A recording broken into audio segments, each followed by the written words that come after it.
Hi, it's Megan. I walked by the Chanel counter at my local Nordstrom and fell in love with a bunch of the summer collection. So I bought a couple of them, and I've done, what have I done? I've done a review for one of the blushes and one of the Illusion de Ombre eyeshadows, and I'll put links to those in the description to this. And then there was another Illusion de Ombre eyeshadow that I got. It's called Utopia, number 96.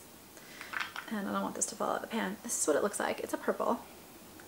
It's on my eyes, and I have an outdoor swatch. These are, the two I got were super shimmery, so they're actually prettier, I think, outside where the sunlight hits them than inside. It looks like this, very sheer, and then it's on my lids right here, very sheer as well. And it does have just a really soft iridescence, almost like a ghostly kind of fairy-like feel to it, in my opinion. It's very much a lavender pink kind of a color, pink lavender, as opposed to a full purple. It's got kind of a frosted metallic finish and a very fine sparkle to it. These are $36 for 0.14 ounces. And then the texture is really kind of interesting. It's this like spongy, very velvety smooth, and semi-opaque when applied. You can build it up a little bit. It's such a light color, I have to say. I used my fingers and then I used a little brush like this, so I dotted it on.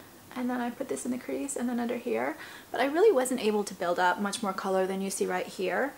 And I guess it's a gel texture, which does really feel like a cushion. Very soft, and you're supposed to be able to use it as an eyeliner. But this color is so light.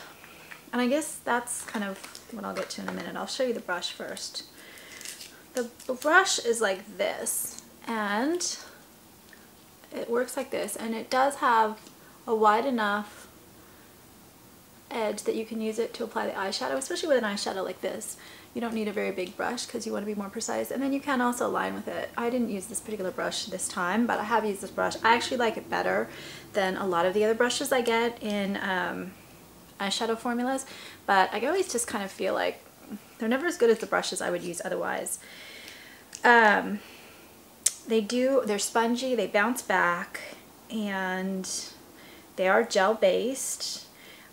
To me, they spread incredibly well, incredibly easily.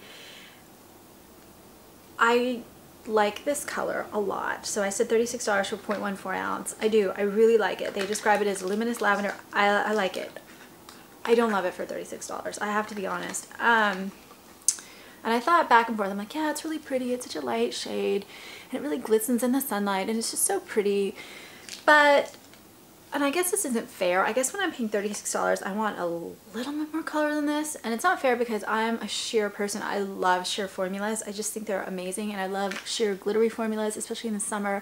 I don't get creasing, I get great wear, I get about 10 hours wear without an eyeshadow primer out of this. Although it's so light, it's like, it's barely there to begin with.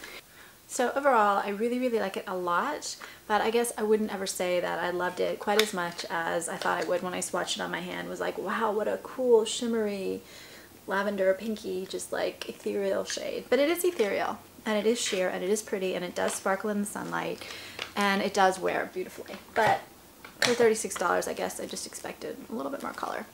If you have this, I would love comments. Am I being unfair, or am I being too fair? Thoughts on other parts of the collection, suggestions, love to hear them. Please subscribe on YouTube. And then also on YouTube, I'm doing a novel called Masks, which is about makeup and the masks we wear, and I'm putting that chapter by chapter on YouTube, so I'll put a link to that.